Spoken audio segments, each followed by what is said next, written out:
Hayabusa when I got it was to remove the forks and strip the yokes off them,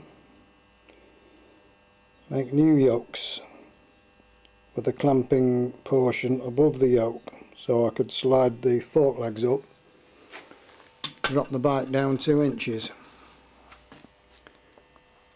Because the fork legs are tapered, you can't slide them through the standard yokes and clamp them. It'll be clamping on the tapered bit.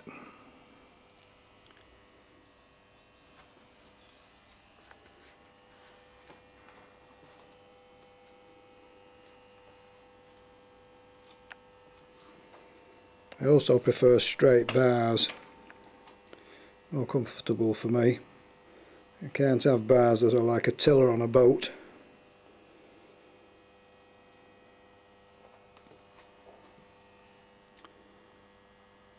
So on these clamping blocks above the yokes I incorporated another clamping system to clamp the handlebars. I can move them round to the standard position I wanted to do, because I've drilled extra bolt holes in the top yoke so I can move those blocks round if I need to do, but I don't envisage having to do that.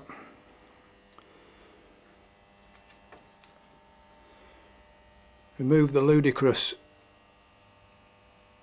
adjusting rings underneath the standard yokes. You have to work with 2 C-spanners, same as the old British bikes from donkeys years ago. I've fitted it with my own simple adjusting locking nut on the top of the yoke, same as is on my Two Faced drag bike, which I did 40 years ago. Much simpler.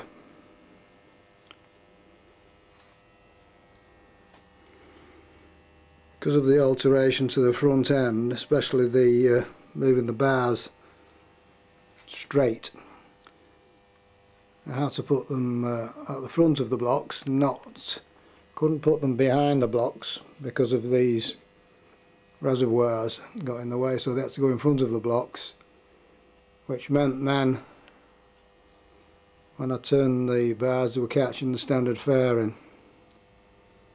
So I had to move the fairing brackets forwards about 2 inches and upwards about 2 inches or so to get the required clearance.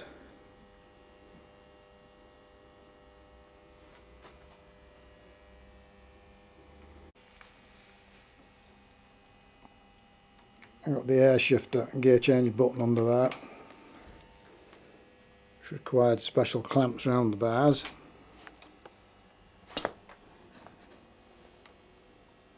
Nitrous button that side.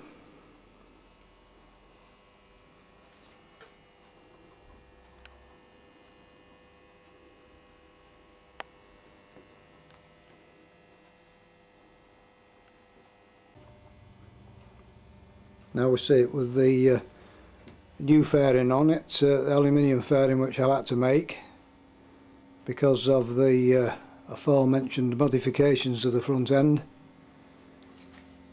The bike is now lower at the front by 2 inches because of the mods to the fork yokes.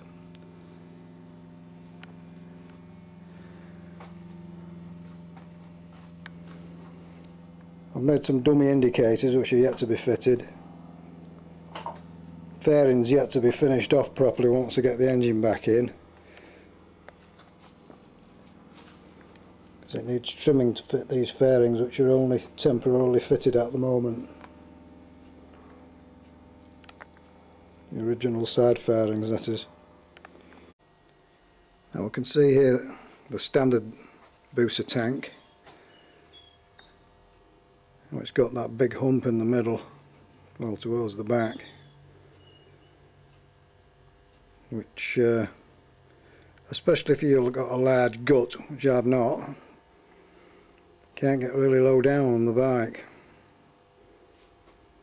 So I'm in the process of making a aluminium one that's rather flatter. Can't go too low because there's a big cutaway underneath the tank bottom to clear the air filter box. So there's a limit to how low you can get the tank. Well, that's certainly a lot lower than the original. I've made the bottom, but it's not welded in yet, waiting to get the engine back in. Make sure I've got enough clearance before I weld it up fully. And the filler cap bolts in, and gaskets.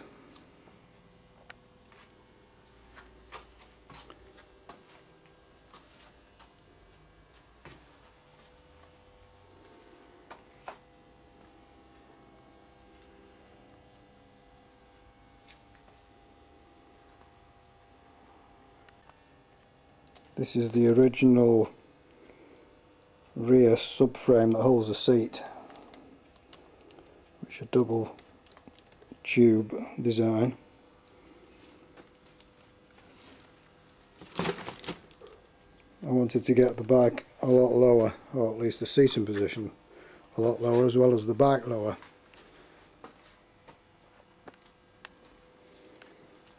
So as well as lowering the back end by making longer links underneath the swinging arm, which can be seen there, and allows the swinging arm to go up more, effectively dropping the bike down. It's an extended swinging arm I bought second hand to help prevent wheelies when we launch.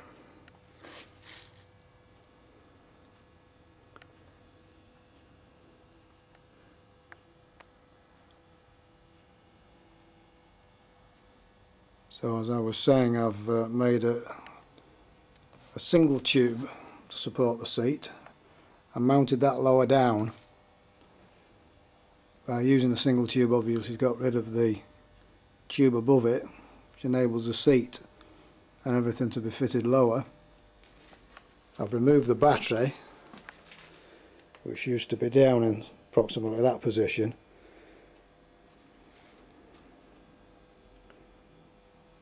I'm about to extend the battery leads. I've fitted the battery at the back behind the seat.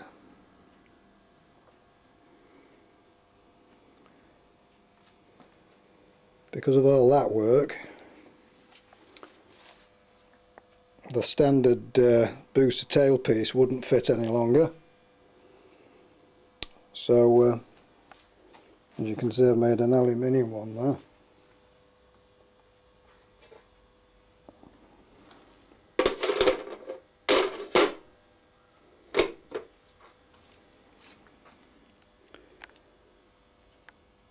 Quick release Zeus fasteners hold the lid on the top. So I can get at the battery and any computer that we may not need to fit at a later date, depending on what sort of nitrous kit we use.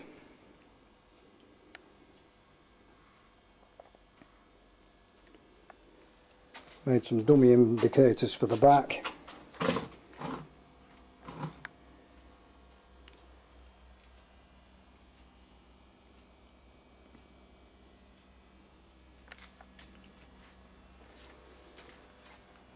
And I made an aluminium based seat. Which fits in there. Again with a Zeus fastener to fasten it, quick release fastener. Covered the seat with vinyl.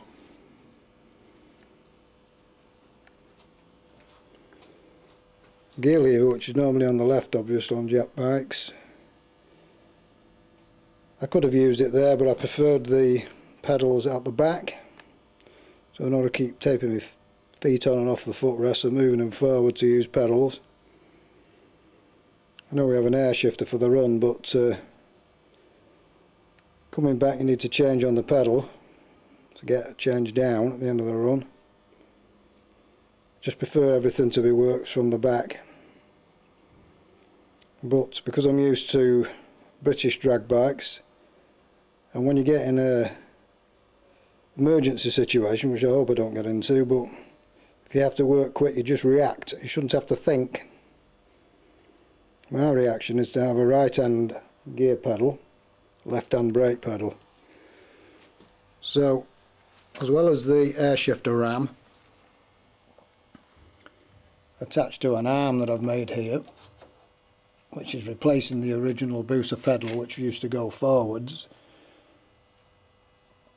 I've made this arm which comes back here with a boat cable on it. A boat cable is a cable that will push as well as pull, and that goes up under the seat round to the other side. And some special cable clamps I've had to make because of the way the cables attach.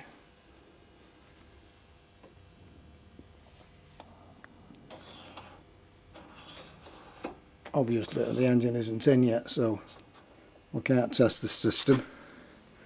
I shall only be using the pedal when I'm coming back from a run, so I can change down, use the pedal at the end of the run.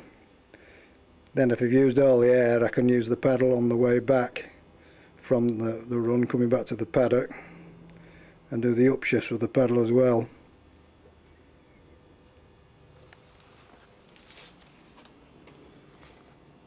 On the brake pedal, I've removed off the right hand side, made new plates, reversed the master cylinder,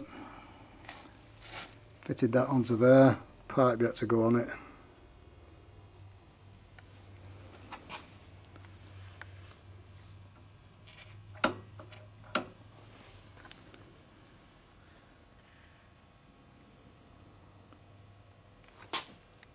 Made a stainless steel chain guard.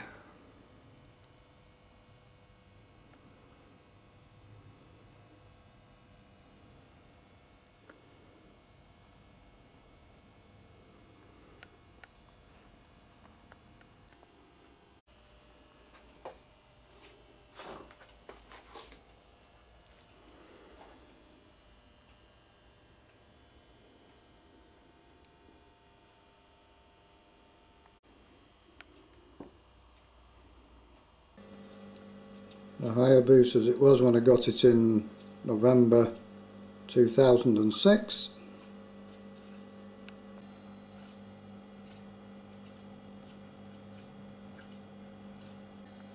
Original front fairing.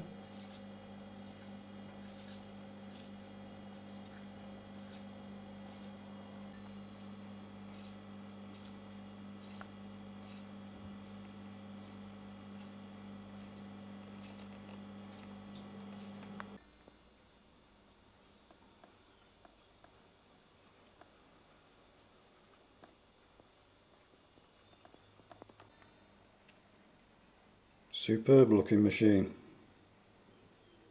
but it's certainly a lot different now after extensive modifications I've done on it.